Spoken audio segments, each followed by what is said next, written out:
Bon Coralie, comment tu te sens? Ça va. Ça va? Mmh. Est-ce que tu accepterais de revenir sur ton parcours? Comment tu as appris la natation? Qu'est-ce que tu en as appris? Et voilà. Ouais. Alors, j'ai appris la natation à l'âge de 4 ans parce que ma mère voulait qu'on apprenne à nager avec mon frère pour une question de sécurité parce que je suis née en Martinique. Donc voilà, très vite j'ai aimé ça. J'ai fait ma première compétition à l'âge de 5 ans et je pense que c'est vraiment ce qui m'a plu, c'est l'esprit de compétition, la gagne, toujours être première déjà très tôt. Je me rappelle que ma première médaille, c'était une médaille d'argent, donc j'avais fait deuxième et j'étais pas du tout contente, donc j'avais qu'une envie, c'était de recommencer. Et voilà, donc j'ai grandi là-dedans. Je me suis aussi testée sur d'autres sports comme du judo, de la gymnastique, mais du tennis même, mais ça m'a vraiment pas plu. J'ai accroché avec cet élément l'eau. Donc voilà, j'ai continué jusqu'à l'âge de mes 29 ans. Donc pendant tout ce temps-là, j'ai fait 10 ans d'équipe de France. Je suis partie en métropole faire sport-études. Et voilà, je me suis vraiment épanouie et j'ai grandi en tant que femme à travers mon sport. Et on est beaucoup dans les lignes de natation à 5 ans en compétition? Non. Non, on n'est pas beaucoup. C'est vrai que je ne me rappelle plus trop, mais je crois qu'on devait être 10 ou 12 quoi, sur toute la Martinique. Ça fait déjà un sacré petit nombre. Et aux Jeux Olympiques, tu en as fait combien? 3, c'est ça? 3. Tu nous racontes? Oui, alors aux Jeux Olympiques, j'ai fait Pékin en 2008, Londres en 2012 et Rio en 2016. Alors mes premiers Jeux Olympiques de Pékin, j'avais 21 ans, donc c'était une concrétisation de tout plein d'années de travail. C'était vraiment un rêve de gosse qui se réalisait. Du coup, je crois que c'est le meilleur souvenir en termes d'organisation des Jeux que je garde vraiment en moi. Ensuite, les Jeux Olympiques de Londres en 2012, on décroche la médaille de bronze avec les filles. Donc là, c'est le meilleur souvenir de ma carrière sportive en tant qu'athlète, quoi, on va dire. Monter sur le podium olympique pour un nageur, c'est vraiment le dernier, le plus haut des objectifs. Donc j'étais super contente de pouvoir réaliser ça, et en plus en équipe, parce qu'en étant un sport individuel, quand on gagne la médaille à 4 en équipe, ça a encore une autre saveur. Et puis, mes derniers Jeux Olympiques à Rio en 2016, moi je tenais à finir ma carrière sur cet événement. Parce qu'on compte en 4 ans, justement en Olympiade, quand on est un sport dit olympique. Et voilà, j'arrive à faire ma 3e finale sur la même course, dans mes 3e Jeux Olympiques d'affilée. Donc j'étais super contente, je finis 5 ou 6e, je sais plus trop, mais j'avais déjà atteint tous mes objectifs. Et alors, comment on se prépare à ça? Qu'est-ce qui est difficile? Qu'est-ce qui est joyeux? Raconte-nous ça. Les Jeux Olympiques? Dans la préparation, qu'est-ce qui est le plus difficile? Qu'est-ce qui te procure le plus de plaisir? Parce que vous nagez des heures et des heures en bassin, au bout d'un moment, ça doit être pénible. Ouais, le plus difficile, on va dire, c'est de continuer et de garder cet objectif en tête malgré la difficulté, la fatigue, les contre-performances qu'on fait en compétition de préparation. Et là, on se dit, mais c'est pas possible, j'y arriverai jamais. Mon objectif, c'est de faire telle performance au championnat de France pour me qualifier aux Jeux Olympiques. Et au niveau auquel je suis actuellement, j'y suis pas du tout, je suis complètement nulle, quoi. Donc là, c'est vraiment ça le plus difficile, c'est de garder confiance à l'entraîneur, garder confiance en soi en se disant, c'est bon, je suis pas prête aujourd'hui, mais je serai prête quand il faut. Mais c'est sûr qu'après, les bons moments, les moments de qualification, les moments de joie quand on a une médaille, quand on monte sur le podium, on oublie tout, quoi. On oublie tout et on garde que ça en tête. Je pense que c'est ce qui fait qu'une carrière peut durer, quoi. Mais c'est sûr que dans mes 3 Olympiades, j'ai eu plus de moments difficiles que de moments joyeux où j'étais sur le podium, quoi. Mais tu retiens essentiellement les bons moments, les moments de joie. Ouais, mais c'est vrai qu'on oublie, et puis j'ai une mémoire sélective, donc heureusement. Donc je retiens que les bons moments. Et voilà, j'étais retournée un petit peu à la piscine pour faire quelques longueurs, et ça m'a rappelé les bons moments, mais aussi les moments difficiles, quand j'ai commencé à de nouveau avoir mal aux épaules, à avoir mal musculairement. Je me suis dit, waouh, ouais, c'est vrai, en fait, il y avait ce côté douleur, entre guillemets, permanent, et que j'avais oublié, quoi. Et Est-ce qu'on t'a déjà dit de trouver un vrai métier? Ouais, ben ça c'était nos profs au lycée qui nous disaient ça. Ils nous disaient, de toute façon, c'est les sportifs, enfin faut rien attendre d'eux, ils sont là au lycée mais ils vont rien faire de leur vie. Nous on était là, ok, bon ben essayez de nous préparer pour le bac déjà, après on en reparlera. Mais c'est vrai qu'on me l'a déjà dit, ouais. On me l'a déjà dit. Après c'est un choix, c'est une passion aussi, de faire sa passion, c'est quand même une chance. Mais en tant qu'athlète, on sait que ça ne va pas durer toute notre vie et que malgré tout, après, il faudra quand même se reconvertir dans une case peut-être plus classique que la société connaît. Et comment on se prépare à ces reconversions? Eh ben, on se prépare soit pendant la carrière, c'était mon choix. Donc j'ai suivi des études même par correspondance quand je nageais. Ou soit vraiment on décide de se consacrer uniquement à son sport pendant 10, 20, 30 ans et une fois que ça s'arrête, se consacrer à ses études. Mais moi je pense que ça aurait été trop difficile quoi, de reprendre mes études à 30 ans. Donc j'ai vraiment tenu à valider tous mes diplômes tant que j'étais encore dans cette énergie-là. Est-ce qu'il existe des outils qui sont facilitants pour les sportifs en reconversion qui n'existaient pas avant? Ça, je sais pas. J'avais vraiment mon idée en tête. J'ai tout construit toute seule pour arriver à ma reconversion. Donc, j'ai pas sollicité d'outils plus que ça. Donc là, je saurais pas répondre à ta question. Mais c'est vrai que en discutant avec d'autres sportifs, ceux qui se sont pris en main et qui savaient déjà en amont ce qu'ils allaient faire, c'est plus facile et leur orientation et leur reconversion se fait de façon plus franche et ceux qui ne savent pas et qui peut-être sollicitent des aides autour, il y a il y a un bureau qui est fait, il y a un bureau au sein de la fédération qui est consacré à l'aide à la reconversion aux sportifs de haut niveau. Je sais qu'ils sont très sollicités, mais après je ne sais pas si ça aboutit à quelque chose. Je pensais que tu allais parler d'Ali Teams. Ah oui, non mais Ali... non. Ali Teams, ouais mais après tu vois ça c'est un bureau qui est basé à Paris. Et c'est vrai qu'il y a des partenariats avec des entreprises qui accueillent des sportifs de haut niveau. Mais moi mon choix d'orientation, de reconversion professionnelle se fait pas du tout dans ce cadre-là, tu vois. Donc je me suis même pas posé la question de est-ce que je vais solliciter cet organisme ou est-ce que je cherche des contacts vraiment dans ce sens-là, tu vois. Parce qu'après, je sais j'ai des copains qui travaillent dans des assurances ou dans des boîtes comme ça où ils ont eu une aide avec Ali Teams, mais moi, c'est pas mon cas. Tu as toujours nagé en piscine? Ouais. Et jamais de compétition en mer? Si, quand j'étais en Martinique, on faisait des compétitions en mer, ouais. Mais c'était pas ce que je préférais. Et en off, tu nous disais que tu avais un rapport particulier à la mer. Est-ce que tu peux nous l'expliquer? Oui, moi je suis née et j'ai grandi en Martinique, donc j'ai toujours été à la mer. Je me rappelle que tous les dimanches, toute l'année, tout le temps, on était toute la journée à la mer.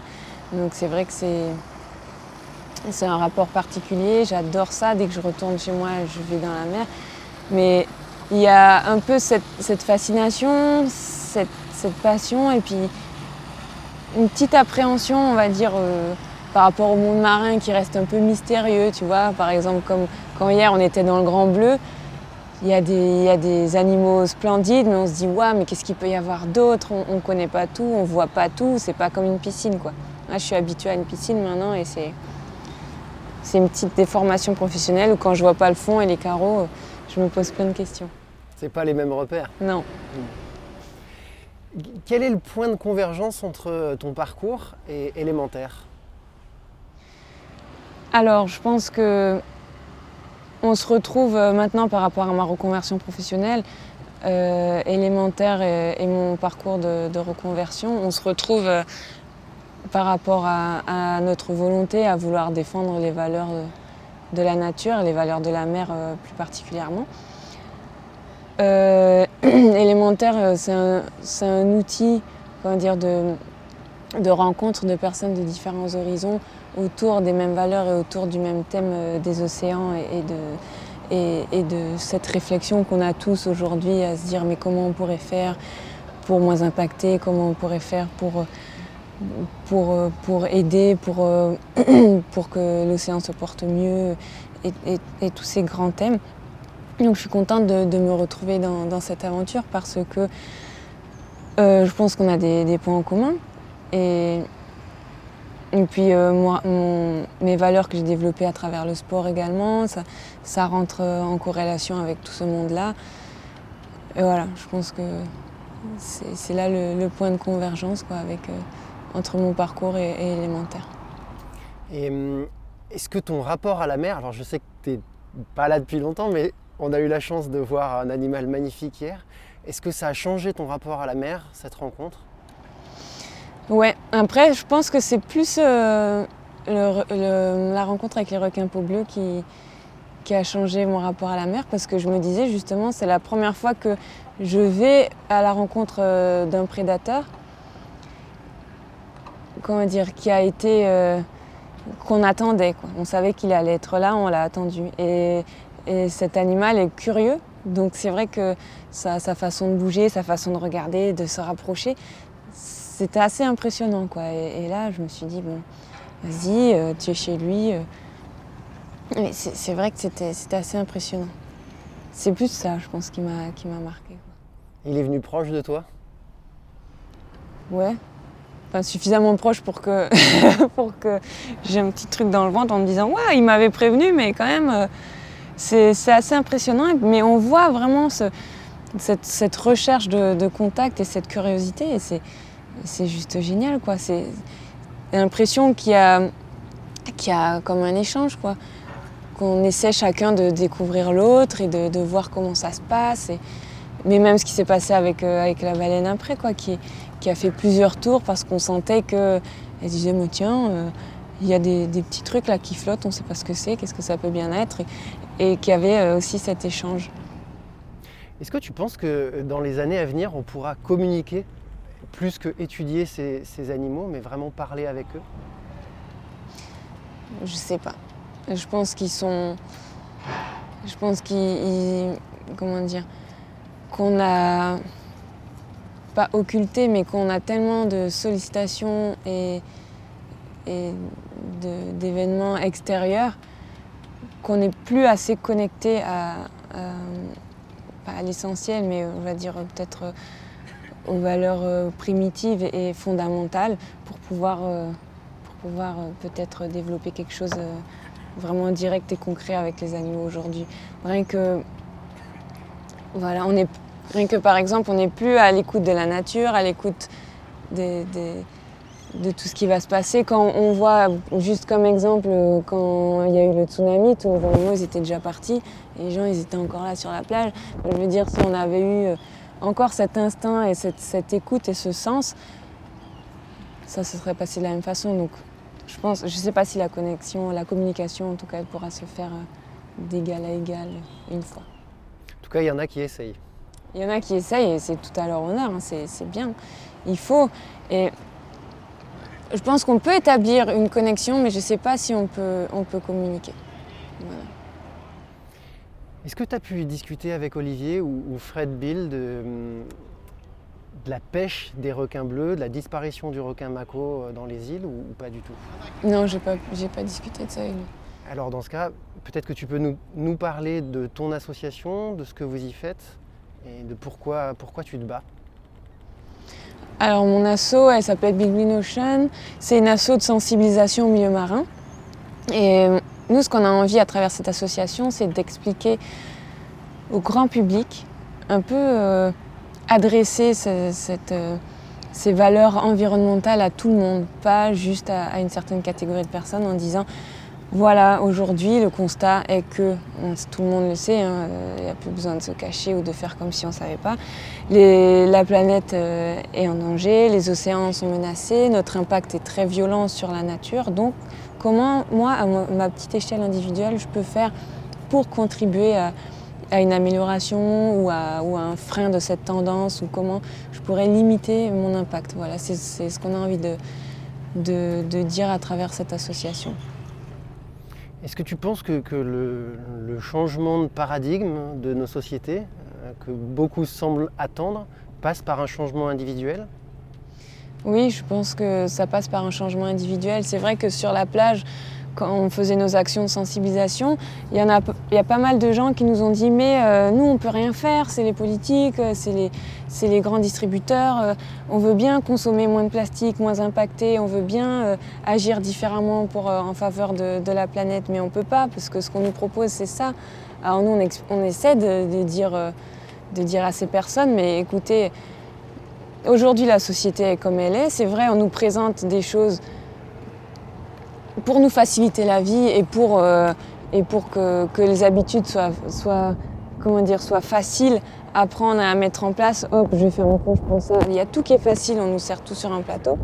Mais on veut dire, mais non, vous avez le choix. Vous avez le choix de vous positionner, vous avez le choix de faire différemment et vous avez le choix de décider de moins impacter sur la nature à votre échelle. Et nous, ce qu'on a envie, c'est que plusieurs de ces individus, plusieurs petites personnes, à la fin, ça fasse une grande quantité de personnes et que cette tendance puisse changer, la demande change, du coup l'offre change et après, ça peut amener une réflexion déjà. Donc finalement, c'est la somme des individus formant un collectif qui va faire changer une entreprise de comportement en produisant moins de plastique, ça serait ça? Ouais, c'est ce qu'on a envie de faire. Voilà. Après, de toute façon, on sait que la société, elle fonctionne sur l'offre et la demande, elle fonctionne sur le commerce, donc il faut que tout le monde s'y retrouve. Donc je pense que si la demande change, l'offre va changer et après, il y aura des efforts d'adaptation. D'accord. Et du coup, quels sont les outils que tu utilises au quotidien? Tu dis que vous cherchez à vous adresser au plus grand nombre. Comment vous faites pour être non discriminant, vous adresser aux pauvres comme aux riches comment ça marche? Oui, après nous, on s'adresse aux personnes qui viennent à notre rencontre aussi. Tu vois, par exemple, sur la plage, cet été, on a fait 10 plages où on s'est posé pendant 3-4 jours à chaque fois, où on rencontrait toutes les personnes qui passaient. Après nous, notre credo, c'est plus particulièrement la mer, c'est pour ça qu'on s'est installé sur la plage. Mais voilà, peu importe qui venait, on s'adressait de la même façon, le message était le même. Et puis sur nos réseaux, les messages sont toujours les mêmes. Et puis voilà, enfin, je sais pas, ouais. Du coup, sur les axes de sensibilisation à la nature, à l'environnement, vous êtes sur tous les domaines ou vous avez un axe prédéterminé? Cette saison, c'était impact de nos déchets sur l'environnement. Voilà, la question, c'était comment diminuer ces déchets, comment limiter ces emballages, comment se diriger vers des produits pas emballés ou comment consommer en impactant moins. Voilà, c'était vraiment l'orientation de cette saison à travers une expo photo qu'on mettait dans l'eau et qu'on présentait au tout public. Est-ce que tu fais une différence entre recyclage et réutilisation? Est-ce que tu peux nous l'expliquer? Je pense que réutilisation, c'est le même produit qu'on va réutiliser, comme par exemple une gourde qu'on va réutiliser à l'infini, quoi. Et après, recyclage, je pense que c'est plus attrait à la transformation du produit. C'est-à-dire que c'est plusieurs matériaux qui vont être transformés et qui vont pouvoir fabriquer ou donner vie à un autre produit. Voilà. Je pense avoir compris, mais alors dans ce cas, il faudrait privilégier quoi en priorité? Je pense qu'il faudrait privilégier la réutilisation. Parce que qui dit réutilisation dit diminution de la production. Moins de consommation énergétique, de produits polluants dans les rivières, etc. Ok. Et chaque année, vous changez de thématique? Oui, alors notre orientation, elle sera toujours sensiblement la même, mais on a envie de faire passer le message à travers des outils pas traumatisants et pas dramatiques non plus. Tu vois, donc c'est mettre en scène de façon ludique ces petits déchets qu'on aurait trouvés pendant toute la saison estivale et pendant toute la saison hivernale. Là, on va s'y attaquer. Et aussi dire, ok, bon, ça c'est notre impact, ça, on a trouvé ça sur la plage, on peut faire différemment, on va vous donner les outils et tout ça, mais il faut savoir qu'en Méditerranée, puisqu'on s'intéresse plus à la Méditerranée, il y a des cachalots, il y a des tortues, on peut rencontrer un rorqual, on peut rencontrer un poisson-lune, des requins peau bleue. On a aussi envie de dire, ben voyez, la faune et la flore sont très riches en Méditerranée et émerveillez-vous de tout ça, quoi. Allez à la rencontre de ces animaux et puis sachez qu'ils sont là, qu'ils existent et que l'écosystème marin est hyper riche. J'ai aussi envie d'apporter ce message. Est-ce que l'envie de protéger, elle passe par un émerveillement? Oui, je pense. Je pense qu'on protège plus facilement ce qu'on aime. Voilà. Donc, Et alors, la question classique pour les ONG, est-ce que vous mesurez votre impact, la quantité de personnes touchées, le changement de comportement des gens? ouais, on mesure, on sait la quantité de personnes. Enfin, on estime la quantité de personnes touchées, on estime le niveau de changement. Après, concrètement, c'est clair qu'on ne peut pas. Il y en a qui nous demandent, mais comment vous savez si la personne à qui vous avez parlé, elle va changer? Autant elle s'en fout. Autant vous avez parlé à 10 000 personnes cet été et puis personne n'a changé. Mais ça, malheureusement, on ne peut pas le savoir. Ce qu'on peut juste faire, c'est délivrer le message, donner les clés, les solutions et dire voilà, maintenant c'est it's up to you, quoi. C'est à vous de faire votre choix. Soit vous décidez de vous faire du bien et de faire du bien à l'environnement dans les meilleures conditions, dans la mesure du possible, ou soit vous continuez comme vous le faites depuis toujours et puis on verra, quoi. Mais alors, pourquoi finalement avoir monté une nouvelle association alors qu'il en existe des quantités? Parce que je pense que c'est peut-être l'héritage de mon passé sportif de haut niveau, parce que j'aime aller dans mon sens, aller dans ma façon de fonctionner, aller dans mon orientation. Et puis je pense que cette association, elle délivre, c'est clair, le même message que toutes les ONG environnementales, mais on avait envie de l'apporter différemment, de l'apporter à travers les valeurs du sport, de l'apporter en amenant ces sportifs ou le tout public en mer, au contact direct de la nature, pour qu'ils s'émerveillent et pour qu'ils disent « Ah mais oui, c'est vrai, c'est un outil, la mer, c'est vrai, moi je pensais qu'on pouvait faire que de la voile ou j'allais faire mon tour de paddle, mais je ne savais pas qu'il y avait tout ça. » On a envie d'apporter le même message, mais d'une façon différente. Et vous travaillez en concertation avec d'autres ONG? On travaille, ouais, il y a pas mal d'assauts de notre côté. Il y en a une avec qui on est partenaire qui bosse avec les pêcheurs du coin pour recycler les filets de pêche, qui au lieu de se retrouver en mer comme filets fantômes, sont réutilisés et transformés et réutilisés. Et voilà. Sinon, les autres associations qu'on côtoie sont plus orientées scolaires, donc vont faire des actions dans les écoles. Donc à ce moment-là, c'est pas...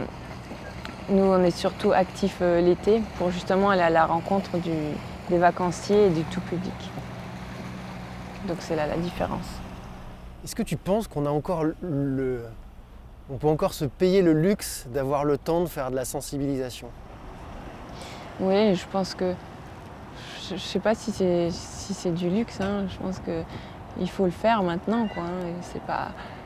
Ça devrait être normal, quoi. Ça devrait être dans notre éducation, dans nos grandes lignes d'orientation de vie, quoi. Ça devrait être normal, quoi, la sensibilisation. Et qu'est-ce que tu penses des mouvements plus radicaux en termes de protection de l'environnement ou d'action politique? Je pense à Sea Shepherd ou même à We Don't Have Time de Greta Thunberg. Moi, je pense que c'est bien, parce que c'est vrai, comme on disait tout à l'heure, on a tous les mêmes objectifs, mais on a tous différentes façons d'y arriver ou de mener notre combat, quoi, entre guillemets. et on est tous complémentaires. Donc je pense qu'il en faut. C'est bien ce que fait Sea Shepherd. Il n'y a personne d'autre qui le fait concrètement. Ce que fait Greta, elle délivre des messages dans les plus grandes instances internationales. Donc il faut des actions comme ça. Donc je pense que c'est que du plus. T'es confiante dans l'avenir? Ouais, heureusement, sinon je ferais pas ça et je serais en train de me dorer la pilule en Martinique. ouais, je suis confiante. Je pense que il y a des cycles de vie, tu vois. Je pense qu'il y a des évolutions, qu'il y a un renouvellement d'espèces régulier, perpétuel et permanent sur Terre. Donc, aujourd'hui, il se passe ce qui se passe. On essaie de faire en sorte de garder tout ce qu'on a connu et de protéger ce qui existe. Mais je suis sûre au fond de moi que d'autres choses vont apparaître, d'autres choses vont être découvertes. Et puis ça, c'est l'évolution, ça continue comme ça, quoi. Est-ce que tu es prête à rencontrer Lorenzo? C'est qui? Lorenzo, c'est le cyclone qui nous arrive dessus dans Ah, il a un prénom. Ah bah s'il a un prénom, c'est qu'il est chaud, quoi. D'accord. Ben oui, moi les cyclones, ça va, ça me connaît.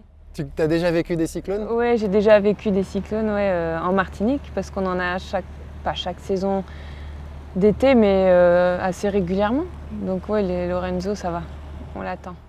Tu sais à combien il est annoncé? Hier, c'était 120 nœuds, et ça a changé. Ah, il augmente. Il augmente? Ouais. Oh punaise. Comment on se fait pour se protéger des cyclones quand on y est habitué? Parce que moi, j'ai jamais vécu ça, par exemple. Comment on fait? On se barricade. Après, ça va être la première fois sur un bateau pour moi. Je pense que le bateau, on va l'attacher au max avec tous les cordages qu'on va trouver. Et ensuite, on est juste enfermé dans une pièce et on attend que ça passe, quoi. Il faut surtout pas sortir, il faut surtout pas essayer de jeter un œil dehors ou chercher, faire deux courses. De toute façon, tous les commerces sont fermés, en principe. Et puis, si au mieux, on a de l'eau et de l'électricité. Sinon, moi, j'ai déjà connu des passages de cyclone sans eau, sans électricité. Et puis voilà, on est là, on attend. Il faut un bon bouquin. Alors je sais qu'il vient de sortir, mais est-ce que tu as eu le temps de feuilleter le rapport du GIEC sur les océans ou au moins de lire des articles? Ouais, j'ai lu des articles. Ouais. Et qu'est-ce que ça t'inspire?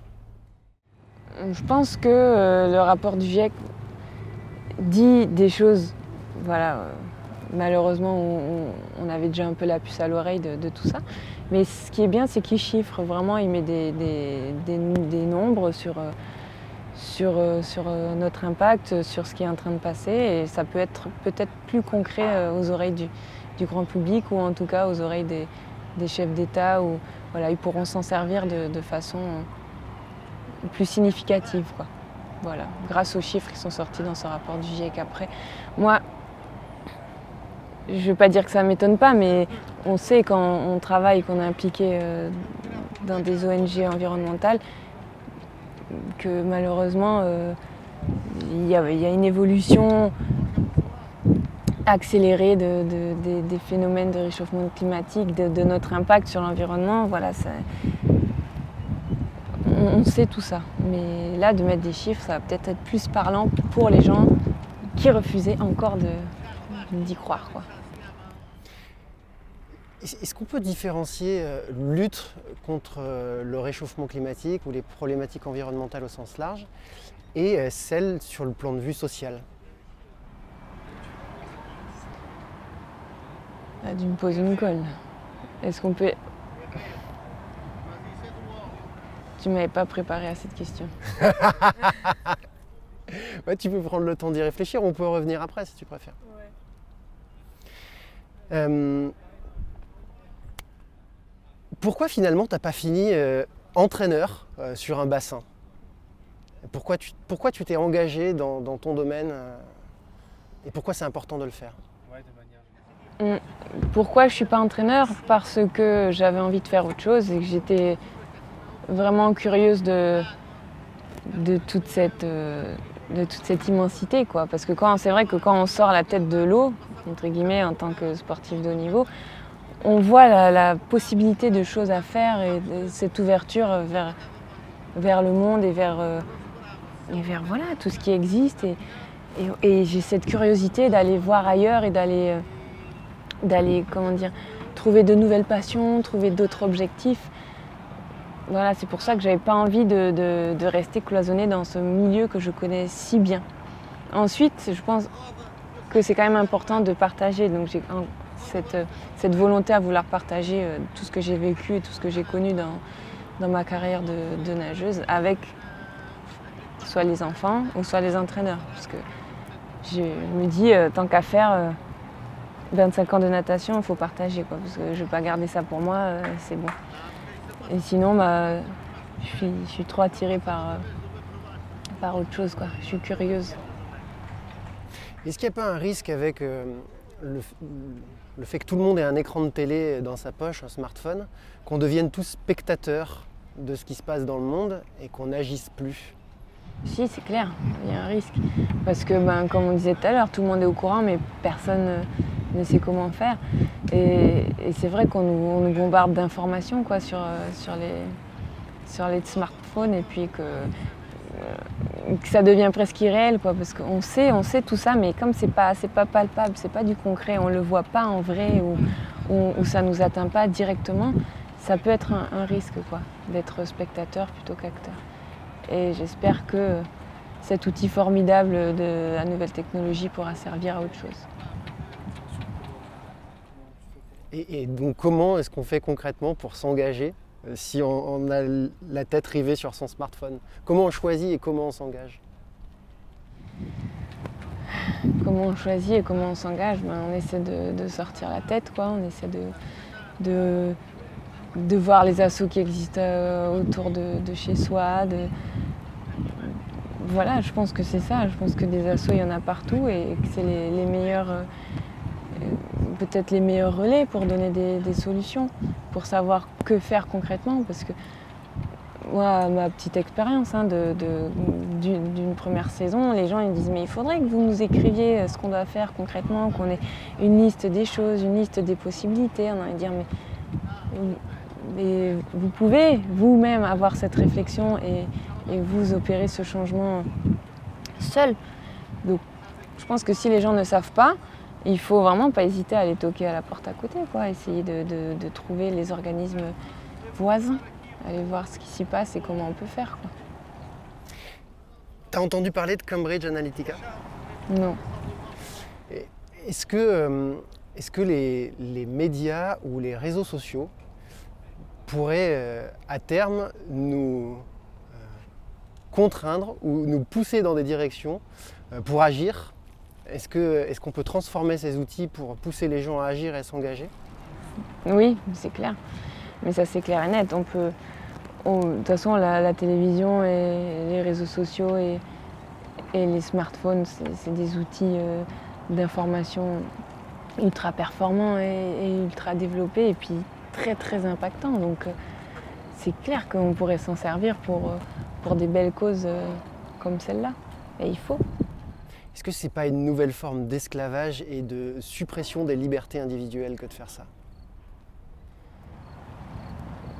Non, parce que je pense que si tu as envie de t'en détacher, tu t'en détaches.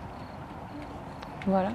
Après, il faut savoir, il faut toujours garder du recul sur ce qu'on fait, toujours rester dans ses valeurs. Mais je pense que si on a envie de se détacher de toute cette technologie, on y arrive, quoi. Ouais. Donc, en tout cas, moi. Donc ce que tu es en train de dire, c'est finalement si la cause et les conséquences sont bénéfiques pour l'ensemble, alors on le fait naturellement? Ah oui, mais ça c'est clair et net. Ouais. Oui, monsieur. Ouais, c'est ce que j'allais dire. Et du coup, alors donc la thématique des Açores spécifique pour nous, c'est l'exploration est-elle vectrice de progrès? Et en conclusion, est-ce que tu peux répondre à cette question? Oui, alors je pense que l'exploration est vectrice de progrès parce que l'exploration amène à la connaissance, à la découverte, à un cumul, un rassemblement de nouvelles informations, à l'analyse de données qui peut que nous faire progresser. Voilà, progresser vers le haut, progresser vers le bas, ça on ne sait pas, mais en tout cas c'est des informations supplémentaires, une connaissance supplémentaire qui peut que nous faire évoluer et progresser.